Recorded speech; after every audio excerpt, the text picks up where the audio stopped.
শেখ হাসিনা তাহলে অসৎ উদ্দেশ্য আছে। শেখ হাসিনা বাংলাদেশে এই 15 বছর একটা লুটপাট এবং গুম খুনের শাসন কায়েম করছে। নাজমুল হক প্রধান অনেক নেতাকর্মীদেরকে আমরা বলতে শুনেছি, তারা বলার চেষ্টা করছেন গতকালকের এই 32 নম্বরের ঘটনা ঘটবার পর যে আওয়ামী লীগ তো এখন আসলে আর 32 নম্বরে বসে নেই, পুরো আওয়ামী লীগ এখন হয়তো প্রশাসনে বসে আছে।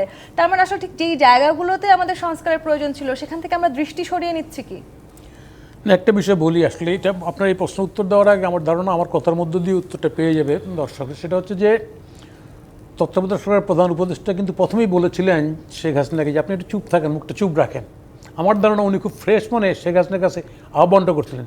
শেখ হাসিনা বুঝেই কিন্তু মুখ তো চুপ রাখে নাই, বরঞ্চ এমন কিছু কথাবার্তা বলছে যে কথাবার্তাগুলি প্রতিটা মুহূর্তে এদেশের শান্তিপূর্ণ জনগণকে বিততেছে। That's right.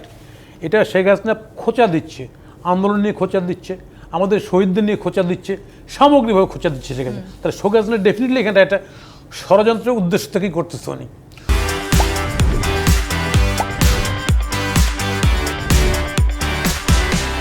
উনি দলটাকে তো একটা ষড়যন্ত্রের টুলস বানায় ফেলছেন উনি এর আগে দেখছেন না, উনি ওই যে আমেরিকান নির্বাচনের সময় যে ট্রাম্পের ছবি নিয়ে তোমার মিছিল নাইমা পড়ো, মানে এরকম অনেক কথা উনি বলছেন। শেখ হাসিনা তাহলে অসৎ উদ্দেশ্য আছে।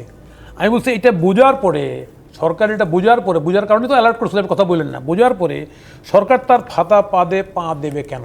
এটা হলো 1 নম্বর কোশ্চেন। কারণ এই কারণেই মনে হচ্ছে আজকে জনমনে এই প্রশ্নগুলি আসতেছে এখানটায় যে আসলে সরকারের কাছে কোনটা মুখ্য, সংস্কারটা মুখ্য না এগুলি মুখ্য?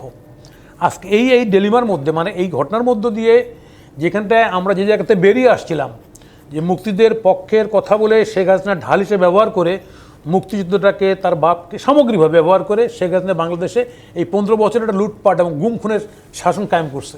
এর থেকে বেরিয়ে এসে জনগণ ডেমোক্রেসির উন্মুক্ত বাতাসটা, যে কারণে এত লোক শহীদ হয়েছে।